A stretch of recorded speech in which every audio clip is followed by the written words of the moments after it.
Welcome back to my YouTube channel.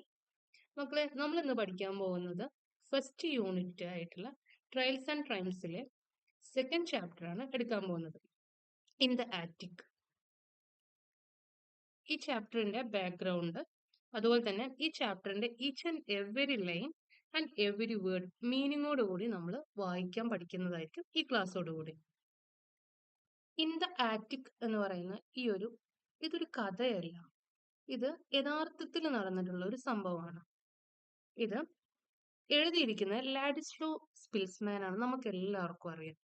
ലാഡിസ്ലോ സ്പിൽസ്മാന്റെ autobiography ആയിട്ടുള്ള the pianist എന്ന് പറയുന്ന ഓട്ടോബയോഗ്രഫിയിലെ ഒരു ചെറിയൊരു എക്സ്ട്രാക്റ്റ് ആണ് നമുക്ക് പഠിക്കാനുള്ള ഇൻ ദ ആറ്റിക് എന്ന് പറയുന്ന ഈ ഒരു ചാപ്റ്റർ.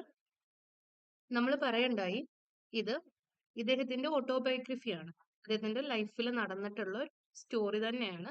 അദ്ദേഹം തന്നെയാണ് ഇതിലെ മെയിൻ പ്രോട്ടഗോണിസ്റ്റ്. ലാഡിസ്ലോ സ്പിൽസ്മാൻ തന്നെയാണ് ഇതിലെ പ്രോട്ടഗോണിസ്റ്റ്. പ്രോട്ടഗോണിസ്റ്റ് എന്ന് പറഞ്ഞാൽ ഇതിലെ സെൻട്രൽ ക്യാരക്ടർ.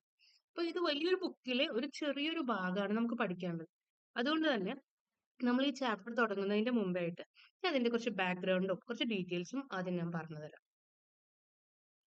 ജർമ്മനിയിലെ നാസികൾ പോളണ്ടിനെ അറ്റാക്ക് ചെയ്യാൻ വരികയാണ്.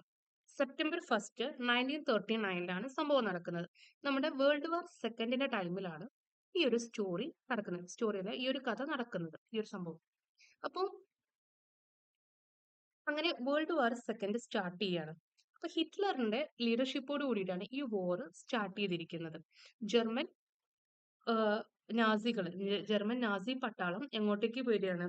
പോളണ്ടിലോട്ട് വരികയാണ്, അവിടുത്തെ ജ്യൂസിനെ വധിക്കാൻ വേണ്ടിയിട്ട്.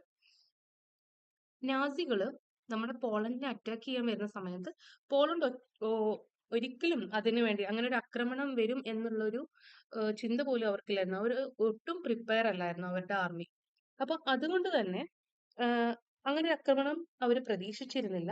ഒപ്പം എന്തായിരുന്നു, പോളണ്ടിലെ ആളുകളുടെ ജനസംഖ്യ വളരെ കുറവായിരുന്നു. അവിടെ ഏറ്റവും കൂടുതൽ ഉണ്ടായിരുന്നത് ജൂതന്മാരായിരുന്നു, ജൂയിഷ് ആയിട്ടുള്ള ആളുകളായിരുന്നു.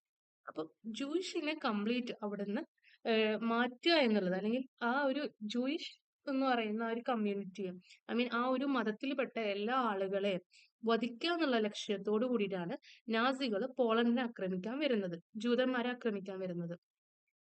അങ്ങനെ വലിയൊരു യുദ്ധം നടക്കുകയാണ് നമ്മുടെ പോളണ്ടില്. നാസി ജർമ്മൻ പട്ടാളം വലിയൊരു യുദ്ധം നടക്കുമ്പോൾ നമ്മുടെ ഇതിലെ ടൈറ്റിൽ ക്യാരക്ടർ ആയിട്ടുള്ള ലാഡിസ്ലോ സ്പിൽസ്മാൻ ആരും അറിയാതെ, ആരും കാണാതെ ഒരു ആറ്റിക്കിന്റെ മുകളിൽ ഒളിച്ചിരിക്കുകയാണ്. ഒരു തട്ടിൻ പുറത്ത് അദ്ദേഹം ഒളിച്ചിരിക്കുകയാണ്. അങ്ങനെ ഈ ഒളിച്ചിരിക്കുന്ന സ്പിൽസ്മാനെ ഒരു ജർമ്മൻ പട്ടാളക്കാരൻ കണ്ടെത്തുകയാണ്. അതാണ് ഈ ഒരു സ്റ്റോറി.